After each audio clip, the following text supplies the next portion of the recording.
शेतकरी आणि सर्वसामान्य माणसाला केंद्रबिंदू ठेवून अनेक कल्याणकारी योजना राज्य शासन राबवत आहे।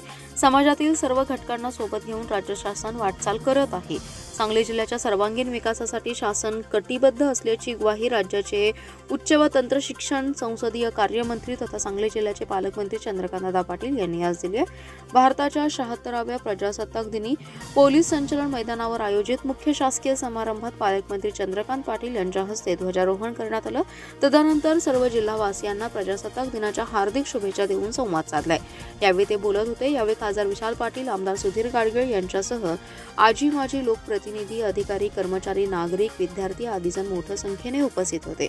प्रत्येक कार्यालयात संविधान प्रतसाठी आग्रही पालकमंत्री चंद्रकांत पाटील म्हणाले, जिल्ह्याच्या चौफेर विकासासाठी जिल्हा वार्षिक योजनेतून भरीव तरतूद आहे।